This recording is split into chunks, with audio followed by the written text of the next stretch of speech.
Good evening, everyone, and welcome to another Northshire Presents virtual event. My name is David Wood. I'm the events manager at Northshire's Manchester, Vermont location.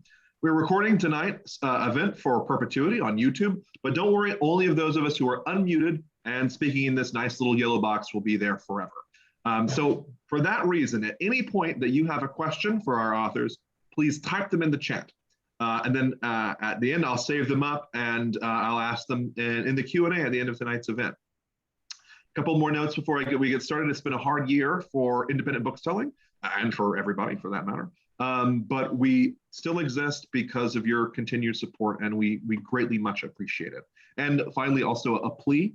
There have been supply chain disruptions of all kinds. Even Marked Man was delayed. So while the bookstore shelves are extremely well stocked, our friends in publishing are recommending that if there's a particular title you're interested in, they will not be able to have them at a certain point after, reprintings won't happen before the holidays. So if there's something you want, we're urging you to order it now. But have no fear, we'll have plenty of gifts for everybody on your list. So anyway, but now to get to what's important. Tonight, it is my great pleasure to once again welcome Archer Mayer to Northshire Bookstore and our Northshire Presents screens. A former detective, EMT, firefighter, and ski patroller, Archer Mayer is currently a death investigator for Vermont's Office of the Chief Medical Examiner, in addition to being the New York Times best-selling author of the Joe Gunther mystery series. The Chicago Tribune describes his novels as the best police procedurals being written in America, and the New York Times calls Mayer the boss man on procedures and one of the most sophisticated stylists in the genre. His latest, Marked Man, is the 32nd novel in the series. It's been called a perfect jumping on point for newcomers, and early reviewers have called it a satisfying intellectual mystery, and that it's been clear for quite a while that Mayer's series, a perfect mix of character, setting, and story, is one of the best American police procedurals going. Y'all are getting the drift here, right? We're so lucky tonight to be joined by Sarah Stewart Taylor, author of both the Sweeney St. George series and the Maggie Darcy series. A Distant Grave, her latest novel, is the follow-up to her critically acclaimed The Mountains Wild. Early reviewers have already called it entrancing, expertly crafted, and that it surges to a full tilt finish. You can get both of these. I should have clicked it already. My helper's not here tonight. You can borrow them both copies in the chat. I put the link there and elsewhere. So it is my great pleasure to welcome back to Northshire Presents Sarah Stewart Taylor and Archer Mayer. Great. Thank you so much, David. So I have some questions I'm going to ask Arthur about his wonderful new book, Marked Man. But I thought we'd start out by having him just tell you a little bit about it and about the mysterious victim at the center of this book, Nathan Lyon. So Archer, why don't you tell us a little bit about Marked Man? I will do so, but first, thank you, Sarah. It's always a delight, a pleasure, and makes me very happy to see your face and to hear your questions. I love interacting with you, and I really appreciate your participating in this this glorious exposition of self-aggrandizement. So thank you very much. So Nathan Lyon is a good place to start because, of course, given me and my series of books, he starts the book dead. He not only starts dead, but he's been dead for 6 months.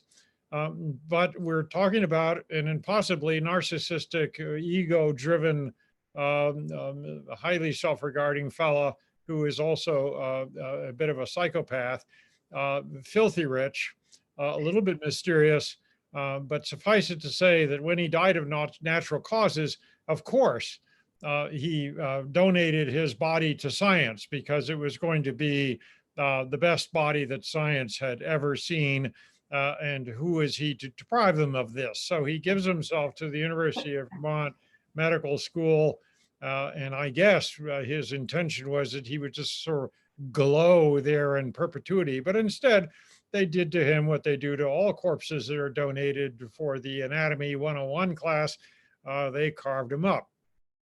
So all in chapter 1, we have the erstwhile Mr. Lyon being carved up. And that allows me to sort of get into that because I like carving human beings, as we all know. So the medical student who's hard at work is slowly working his way up, and he gets to the neck area, and thank goodness for his sake, he has a faculty member by his shoulder who's peering over, taking a look at his progress. And he pauses and he stops and he essentially, I'm giving you the short course, he says, "What's that?" And at the tail end of chapter 1, she said, "That is a homicide."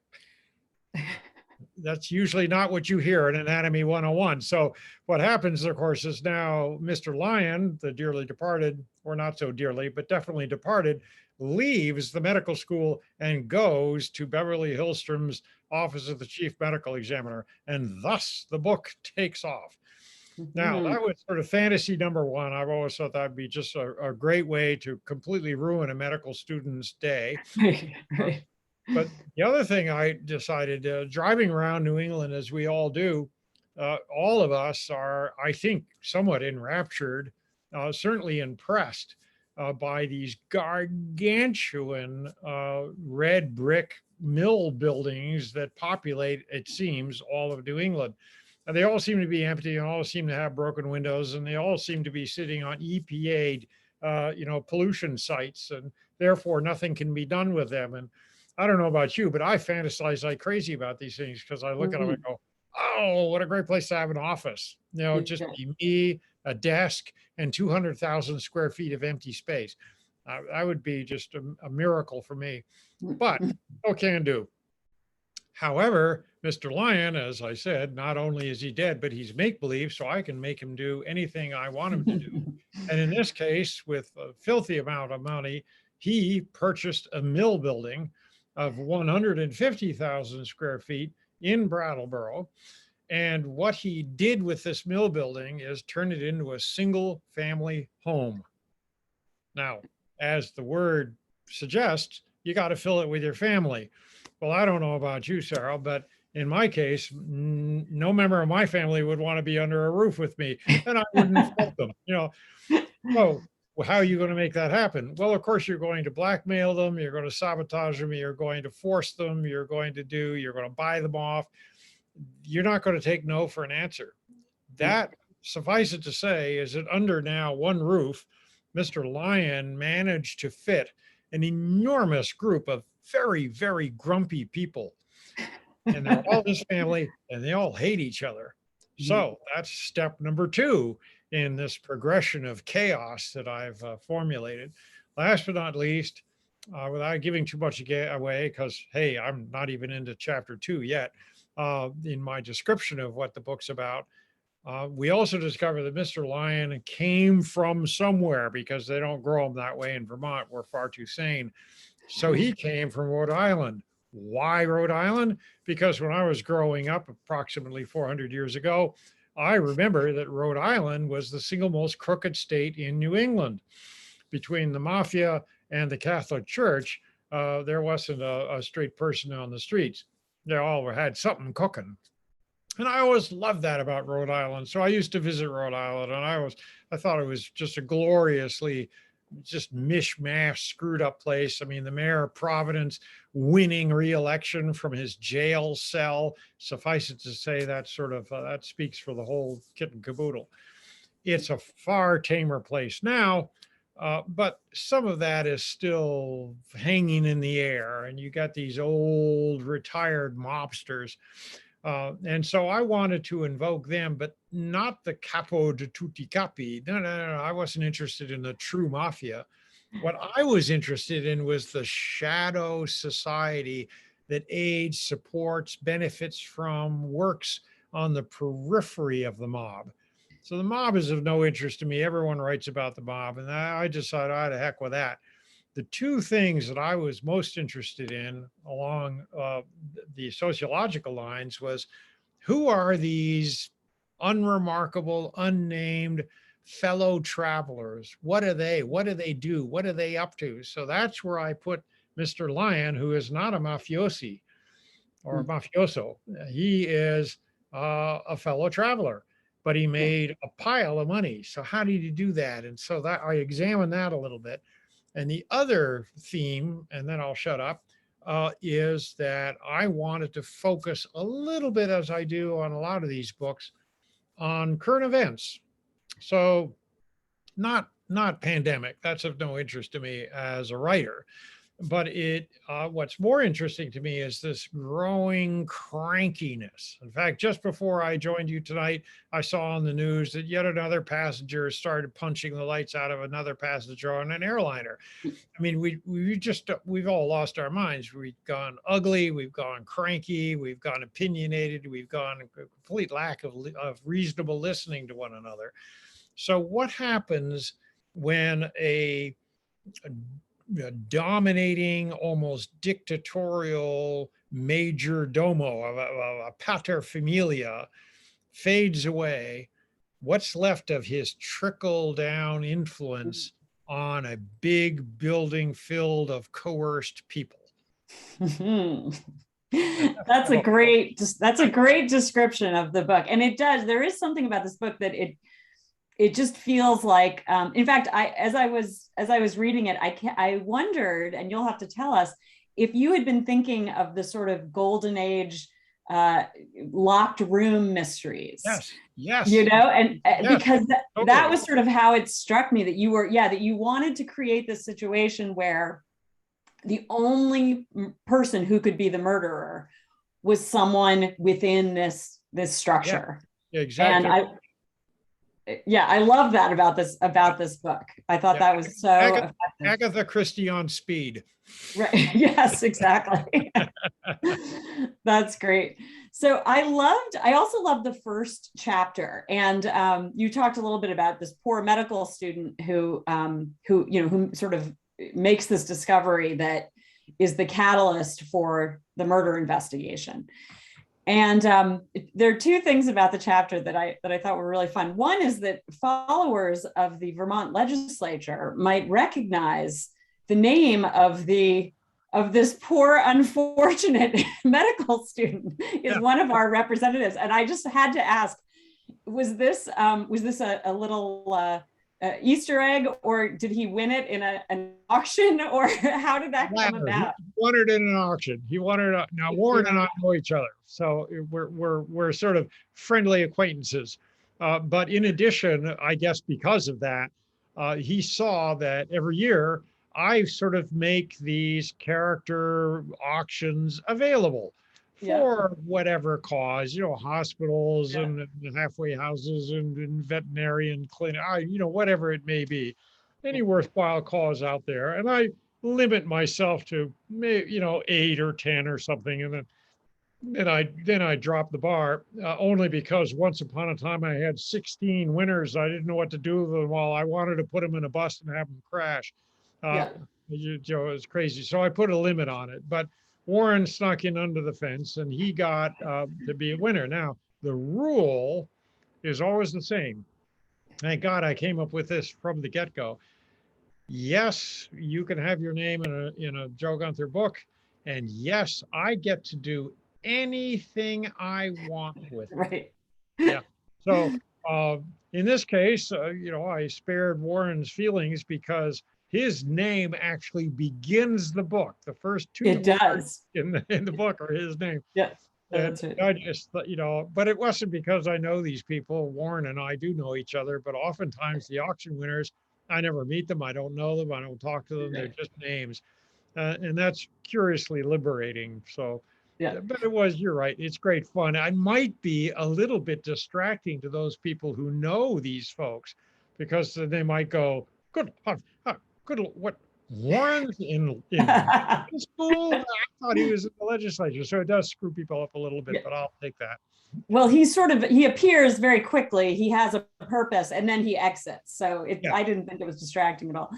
And the other thing about that, about the premise really that starts the book, is this idea of a perfect crime, right? That someone thought they got away with a perfect crime. And I just love novels about this elusive idea of the perfect crime. And I just have to ask, with your background and your experience, have you ever come across a perfect crime or an almost perfect crime? Of course, I wouldn't know. What about an almost I know perfect the crime? almost. I might know the almost, and indeed, Right. this is an almost. Case in point. Yeah. But that's the beauty of the perfect crime. Now, having been a cop, allows me the insight that one of the great detractors to the perfect crime is the criminal herself, because she or he is, I mean, why do you do this? You do it in large part so you can tell someone about it. Yeah. Because you've been remarkably clever. Yeah. Well, you can't be clever in a locked room all by yourself. You can only be clever when you tell someone and they say, "Oh, how clever you are." But immediately you've blown the perfect crime because you shut your mouth off. And I love that. And I remember, this is a little bit parenthetical, but I remember once I had a burglary when I was working in uniform in Bellows Falls, in the PD there. And we had a pretty minor burglary.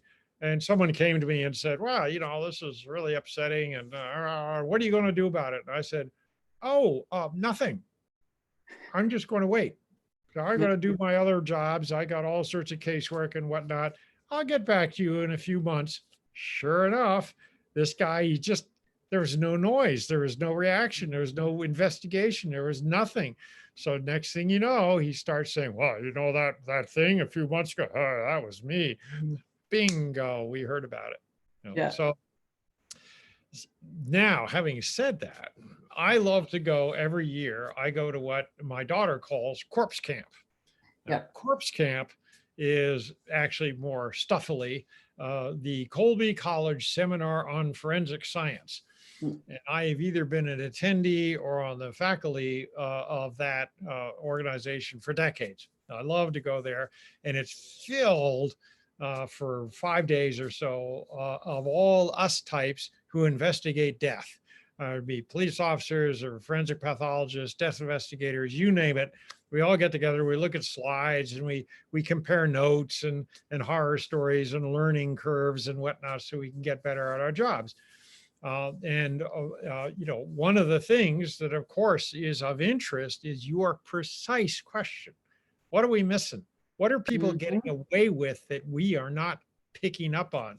So there's usually a lecture or two about, so-called the perfect crime, or how can we head off the perfect crime? And we know there are inert gases, there are injections, there are ways of putting something into the human body that will kill it, but which leaves no trace. Yeah. These are genuinely tricky, and of course, for me, fascinating. Yeah. So one of the things that I think is so effective about this book is that you have sort of these there are two tracks of narrative that are going on. One is Joe and his team, and now some people outside his team who are sort of part of the detecting ensemble of your books, who are investigating Nathan Lyon's death and then the deaths of other people connected with the mill. And then the other track is these two guys from Rhode Island who have a mission of their own. And you sort of do this thing where these two tracks kind of, come together, and Joe heads south to figure out what's going on. And we know that at some point these tracks are going to collide. And you go back and forth between the two different narrative tracks. And I'm curious about whether you knew you were going to do that at the very beginning of the book, or whether that was something that you came to later in the writing process. Oh, that's a tough one. I think instinctively I knew about that, but it's a learning curve, and the learning curve only occurs as I write the book. So in a way, since I do not, as you know, I do not write a plot. I do not have an outline.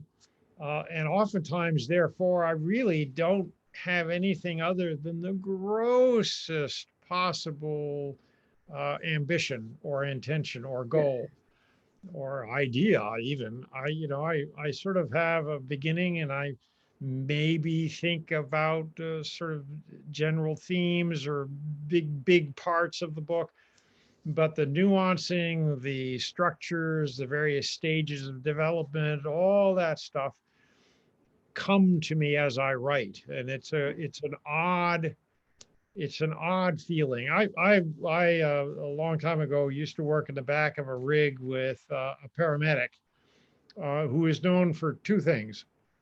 One was she was one of the most extraordinarily effective paramedics I ever worked with. She just seemed to know what to do to reverse a bad situation. Her other attribute was that she was the messiest person I've ever been in the back of an ambulance with. She literally would go through her med box and throw things over her shoulder as she didn't need them. Yeah. And I had to be around either to catch them or to clean them up later. So it was a little crazy, but I remember at one point at the end of one of these particularly chaotic scenes where she, I thought, pulled a rabbit out of the hat and saved this guy's life. And I said, Lucy, how do you do this? And she said, "Oh, it's PFM." And I went, "Oh, of course it's PFM." Now, would you mind describing what PFM is? Well, I'm going to clean it up for this broadcast. But she said, "You're frigging magic."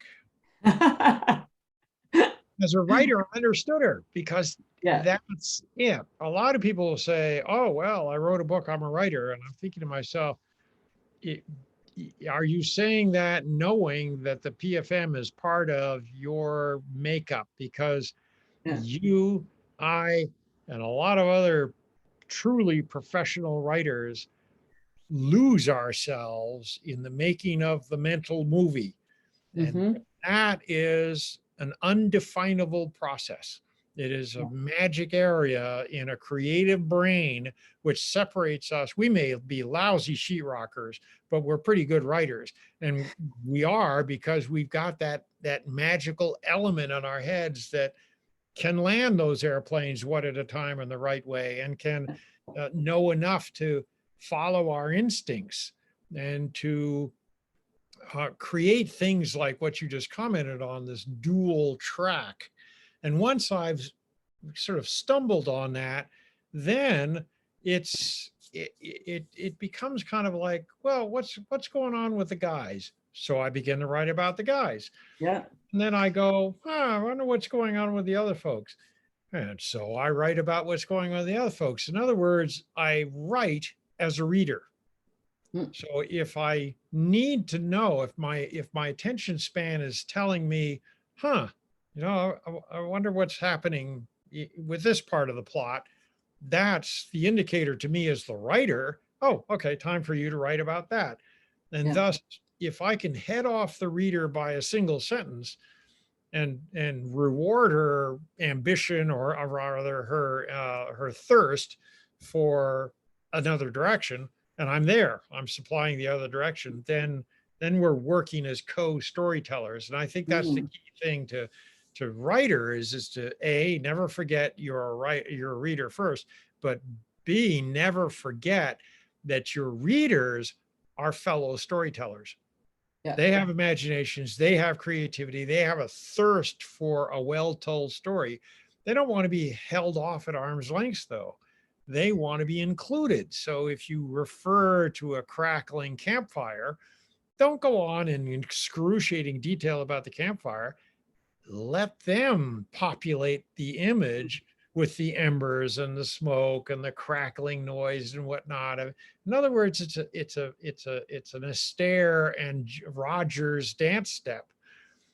And that helps me enormously to not write for an audience, but to write with a reader. With the reader. Oh, I like that. I like PFM. I'm going to put that on above my computer. And it makes me think of one of my go-tos when I'm having a tough time, which is the film Shakespeare in Love. I don't know if you ever saw it, but there's a moment in Shakespeare in Love where the plague has shut down the playhouses. The Queen has ordered the playhouses shut, and someone says to the producer, we're finished. We're never going to pull it off. And he says, no, it's going to be fine. And, well, how do you know? And he says, I don't know. It just always works out somehow. And I'm paraphrasing, but that idea of, I don't know how, but it just works out is, I think every writer in every novel has a moment where you feel like you're juggling and you've got the balls up in the air and you have no idea how you're going to catch them. Yeah. Whether it's PFM or or what, we all have these things that we come back on. Have you ever had a moment where you really felt like this book is I can't salvage it. It's not going to happen. No. But having said that, that question triggers a variety of responses, not least of which is a writer's block, which sort of touches on the same area. People come to me and say, oh, writer's block, I'm blocked, what do I do? And I said, writer's block has nothing more to do than with anxiety. Yeah. It's a logjam. And so the solution to writer's block is, metaphorically or physically, take a nap. Yeah. Yeah. Or a walk. Or a walk. Yeah. That's why I said metaphorically, because whatever it is, go on a trapeze for 20 minutes. I don't care what you do, but get your head out of it. Yeah. What you're suffering from is a logjam. And what you will return to, if you're a true writer, is a couple of logs floating in the river that are guiding you downstream. There won't be a logjam because most of the jam was your own anxiety and overworked, angst that stops your process. Yeah. So that's my sort of instant answer to that. Yeah. As for the bigger issue as to whether I've ever written a book, the answer is no, because there again, you're sort of imagining the reader as being your audience, and you shouldn't do that. This is your book. You're writing it in isolation. There is nobody else in the room. Anything you write, you can change. Any direction you go, you can alter.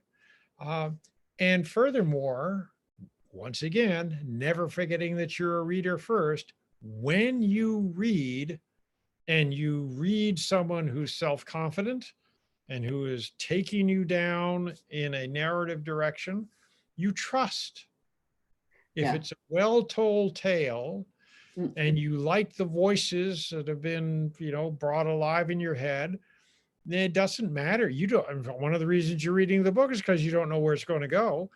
Right. So it could go anywhere, but if the direction given to you by the writer is firm and rewarding and done with confidence and, most importantly, eloquent and respectful, then you're off to the races. So therefore, in a funny kind of way, there is no dead end to the creative part of a book.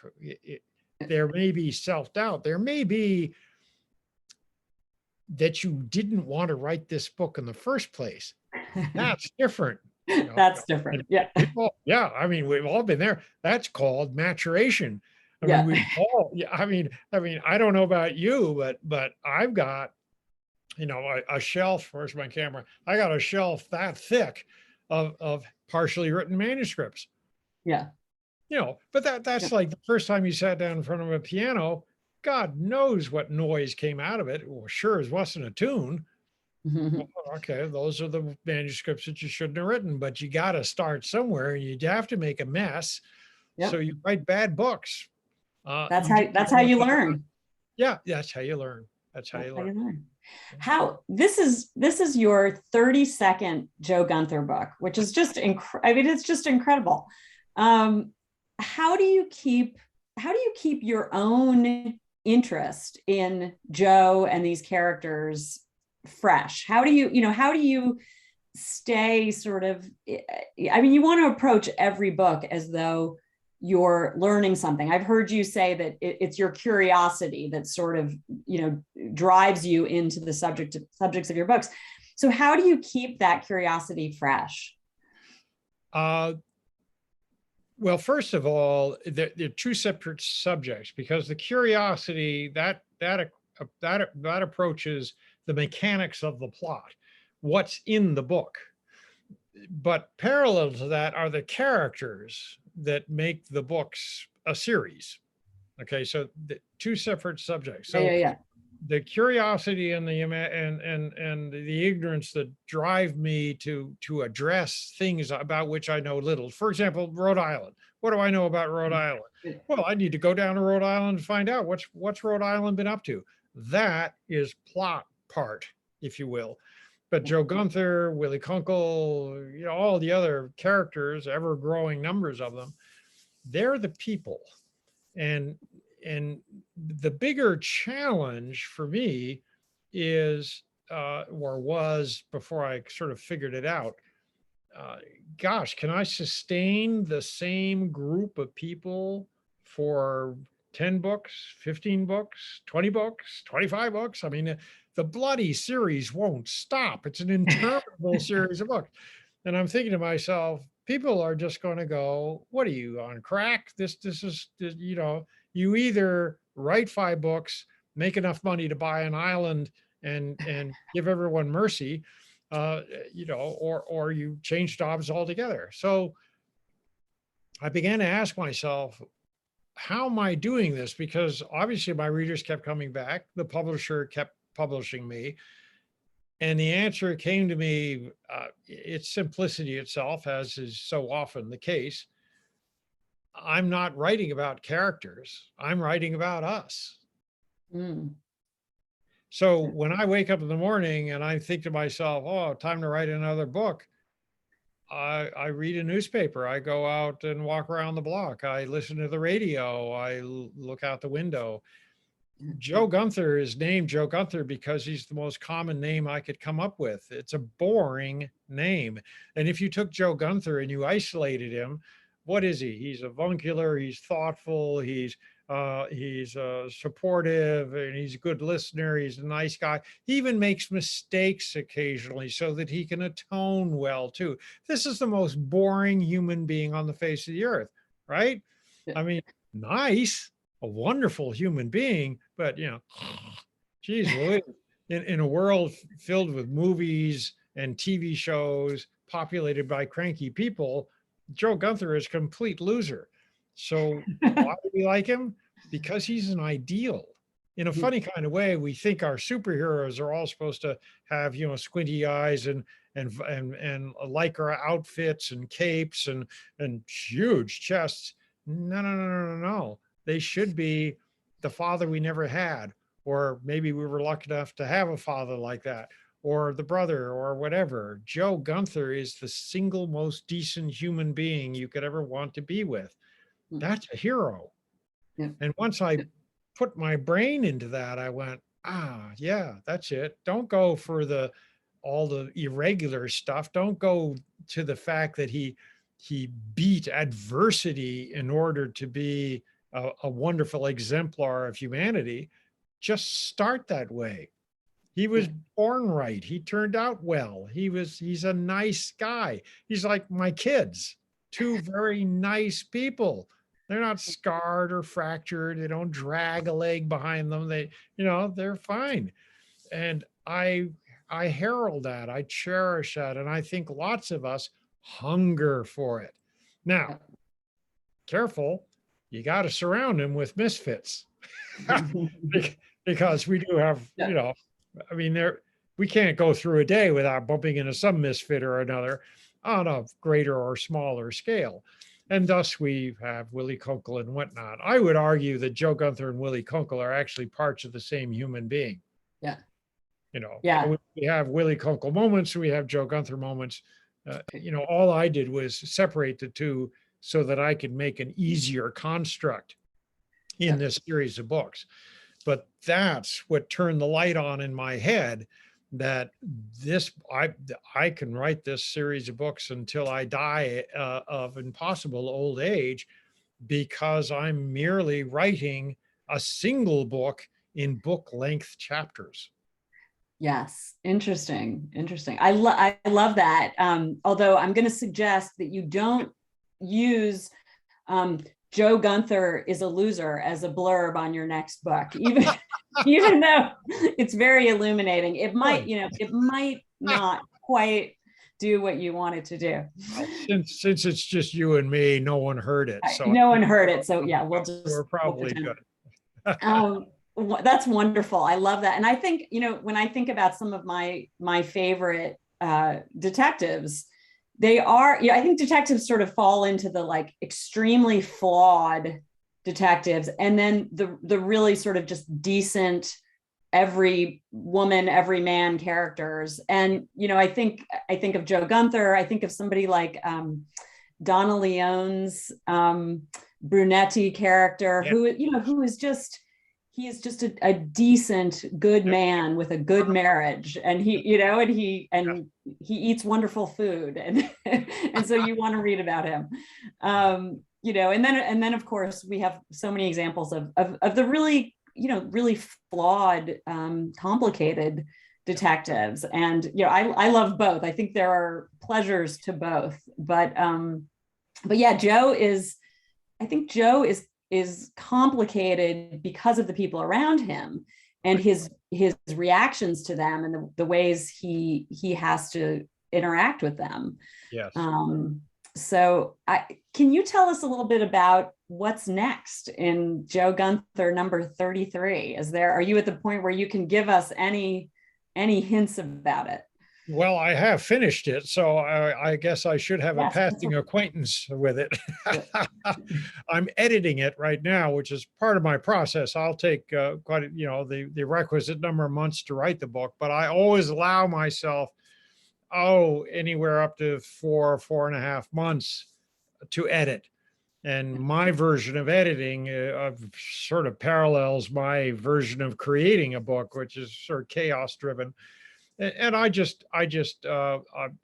print it out, and I take a pencil with a lot of lead, and I change it, I shorten it, I smooth out the words and the sentences, and I do that, good Lord, with all by myself or with the advice of trusted people that I've developed over the years.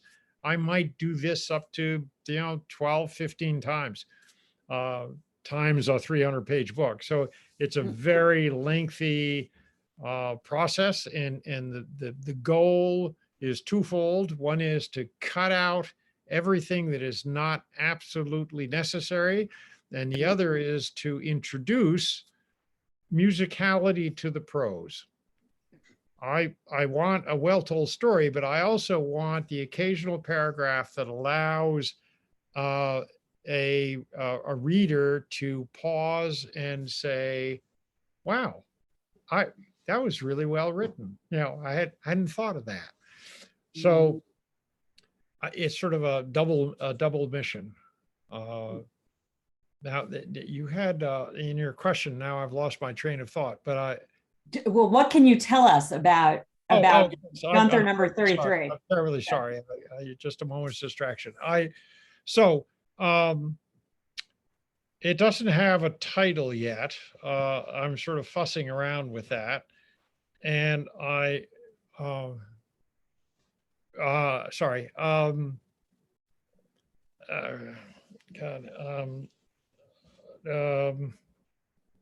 have to remember what I wrote. I don't know. It's crime writers are often working a book ahead.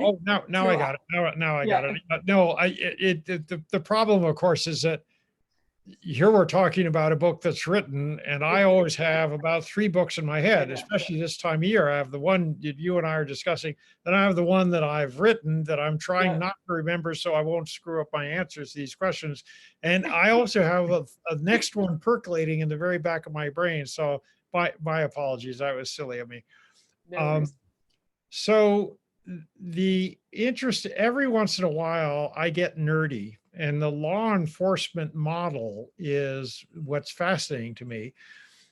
And I decided that I would once again bring Joe to another state, but this one is New Hampshire, so it's just right next door.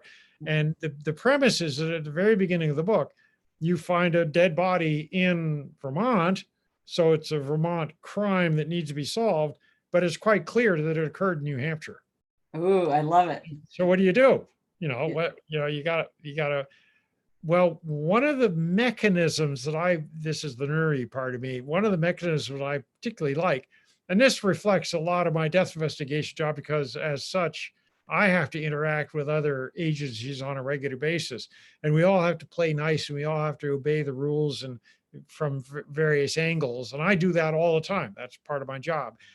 So what I discovered is that a Vermont law enforcement officer can, in fact, with just 3-4 days training, qualify to be, when it's necessary, a federal task force officer. Oh, interesting. Yeah. So you no longer, you carry the same badge and all the rest of it, but in fact, you are operating under federal rules. That allows you to go any state you want, any place in the state, and you have federal powers. You deal with federal prosecutors and federal judges for permission to, let's say, get a search warrant or something like that. A whole different world. Yeah. And particularly in New Hampshire, where there are strict jurisdictions. In Vermont, people don't really know the difference. Like I said, this is a little bit, geeky on my part, but in Vermont, you are a police officer everywhere in Vermont. Yeah. From wall to wall. If you're a cop in Windham County, you're a cop in Chittenden County. Doesn't change. You might want to say Mother May I when you're chasing somebody, just to let people know you're in the neighborhood, but your jurisdictional power remains unaffected. Not so in many, many, many, many states, including New Hampshire. So even if Joe Gunther sort of got a Mother May I from, I don't know, the governor of New Hampshire, he would still be constrained because even the New Hampshire State Police are constrained. Everybody has to watch where they are, what they're doing, and with whom they're doing it in New Hampshire, unlike in Vermont. Yeah. So this federal task force allowed me to then pursue this crime. Well, you know me, I'm a complicated guy. Once again, the dead guy that was found, he was found in a car, in the trunk of a car that he had stolen. And the car is filled with stuff he stole from a whole variety of houses. Okay. So you got 3 layers immediately. He's dead, so he's a homicide, but he was driving the car. So how do you do that? Last I heard, dead people don't drive cars. And the car is filled with other people's, not the car owner's, stuff that he's obviously been burglarizing all over New Hampshire. Yeah. So you've got immediately this snowstorm of, oh my God, who's on first and what's on second? And then I couldn't resist that among the stuff that's found in the car is an old fashioned flip phone, dead as a doornail, 15 years old. And guess what? It belongs to an erstwhile missing kid who's never been found again. Ooh, this sounds good. Oh, that's chapter 1. Wow. Well, as a resident of the Upper Valley, who always, whenever I pass the Connecticut River, I always think about how the state line is in the middle of the Connecticut River. And actually New Hampshire has more of the river than Vermont does, which is completely unfair, of course. But whenever I drive past the river, I always think about how, if there were a death on the river, that there might be some confusion. And so I can't wait to read this book. And I've been there. Yeah, you've been there. Tell us. Yes. So I had a suicide, an unfortunate young lady, very unhappy, and she decides to do herself into the Connecticut River. Well, she's a Vermonter. She's from Vermont, and she went off a Vermont dock into the Connecticut River. And they called me because she's a Vermonter. So I'm standing on the dock, and in the water this far away are 2 guys in a dinghy belonging to New Hampshire Fish and Game. And they're smiling up at me, and I'm smiling down at them. And because, actually, to correct your statement a little bit, not only does the line separating 2 states not go down the middle of the river, in fact, all the water belongs to New Hampshire. And as the water rises during flood level or shrinks during a drought, both states' territory alters microscopically. Wow. So this woman in the water technically belongs to who? Well, New Hampshire. I don't care where she was born, but the New Hampshire guys smiled and pointed at something, which was that, and I don't want to make light of this, but she had attached herself with a rope to the dock. Wow. So she's attached to Vermont. To Vermont. Right. Wow. And at that point, so, obviously you could have brought in lawyers and judges and said, well, this is a complication because she's in New Hampshire, but she's attached physically to Vermont, who she belonged to. But I just said, no, guys, have a nice day. Go floating back to your side of the river. Right. I'll take her. I'll take care of this. For God's sake.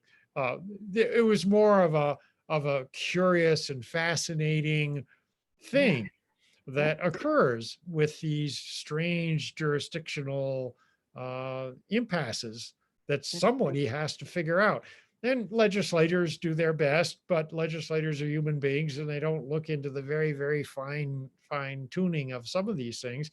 So what's the answer to that? Well, we solved it because we're practical and we wanted to spare the feelings of the poor young woman's family and all the rest of it. And that, of course, is the bigger mission. But for a moment, we were both of us kind of going, well, I'll be darned, never had this one before. Yeah. So I love that kind of stuff. And if I can then turn it into a dramatic tale filled with sort of compelling interest for the reader, well, then double pluses. And double pluses for us too, as your readers. Right. So this is a great moment, I think, to see if we have any questions in the chat that Archer could answer. Yeah, thank you both so much. This is, as always, super fascinating, and I could just keep listening to y'all. The first question we've got, it's from Monica. She says, first of all, thank you for being here tonight, Mr. Mayor, and Northshire for hosting. My question is, does it matter what order we read the Gunther series? Yes and no. Yeah. All the books are written as freestanding novels. That's because writers have to be slightly paranoid, and we're all convinced that our books, once written, are going to be rendered out of print. And I didn't want to do a sort of a parallel of the Hardy Boys where there's an asterisk in book 15 that says, refer to book 3, the mystery of the winding staircase.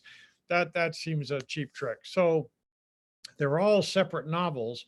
But as we've been talking at length about, they all contain many of the same characters. So if you are inclined to stick with a series, you enjoy a series, then start with number 1, because you'll get a double benefit. You'll get this series of sort of logically connected novels, freestanding though they may be, but you will also get the background evolution and intertwining of these fundamental characters. And I have them grow and evolve. They fall in love, they fall out of love, people come, people die.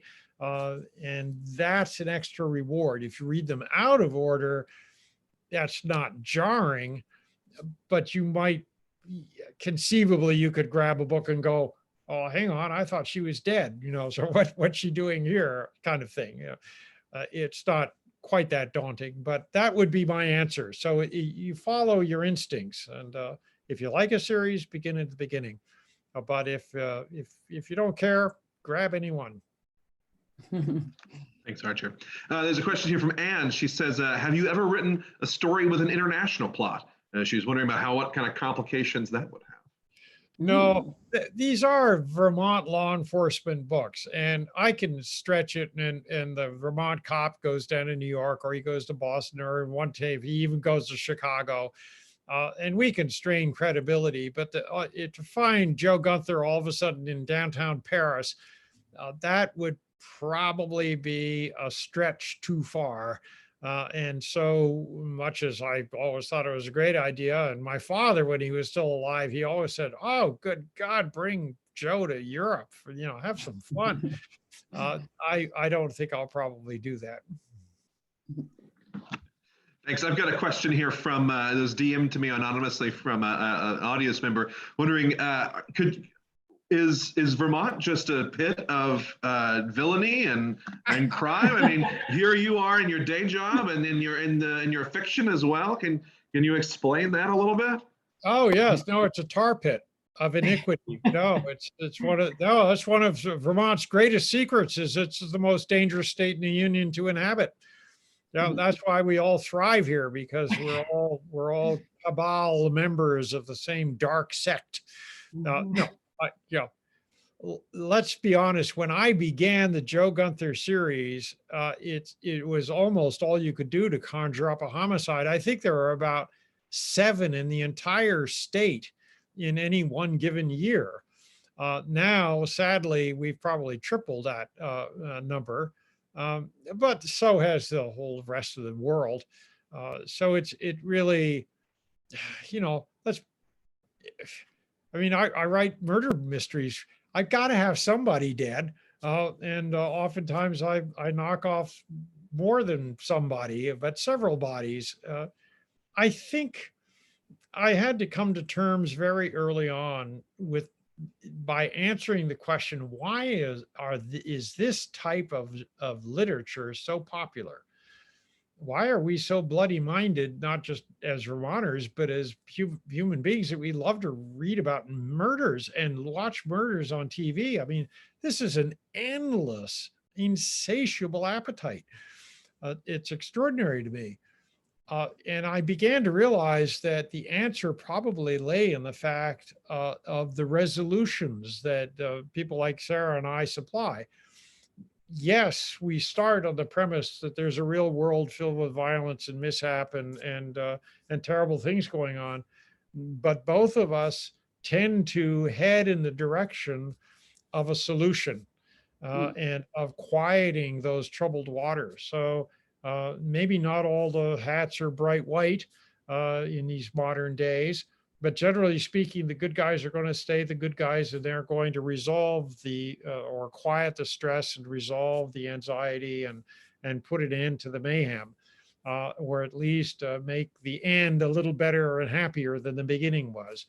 And I think in a funny kind of way that a lot of readers read these kinds of books for that kind of solace, because in the real world, let's face it, at the end of the day, we're as confused and mixed up as when the day began. But in these books, it's a quieter, gentler, more figured out world that draws us to that conclusion. And I think there's a comfort in that. Yep. I think that's so wise and so interesting. And that brings up sort of a question that I have as well. I'm afraid we're just about out of time unless there's any other audience questions. And that's, how initially did you come up with Joe Gunther in this series? I want to hear sort of about the formation of it with Open Season, the first title. I like everybody else, been around, traveled a lot, worked with a lot of people. Even if you don't travel a lot, our lives are filled with other human beings. And I discovered that, again, to go back what Sarah and I were talking about, these crippled heroes, and they all have the sword of Damocles over their head and all trouble. But there are an inordinate number of very nice people working very hard to do good things. And it occurred to me that, yes, I wanted to write detective books or police books. And the reason I wanted to do that is because I wanted to make a living, and there was this incredible popularity. So I went, okay, I can tell stories in my way, but I can do it within a genre that is at least making more than $5,000 a year for each individual writer. So let's give that a shot. But I also really did get some serious thought, and this is repeating myself slightly, about the character of my hero. And I think that's what gave birth to Joe Gunther, was, can we in fact sustain a series of books based on nothing more than the hard work of a decent man? That was it. That was the goal. Let's start simple and pure, if you will, and see what we can then do with that. And of course, the first thing I did I invented Willie Kunkel. So obviously, I'm not free of complications myself. But that was the very first step, was to conjure up a good guy and stay with him as he and as they in general stay with us. No. Archer, thank you so much. Sarah, thank you. This has been just a delightful evening. You can order Marked Man from Northshire. I've put the link there in the chat.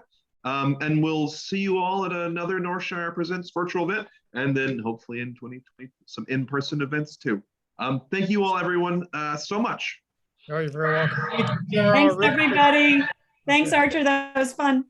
Bye-bye. Take care, everyone. Have a good evening.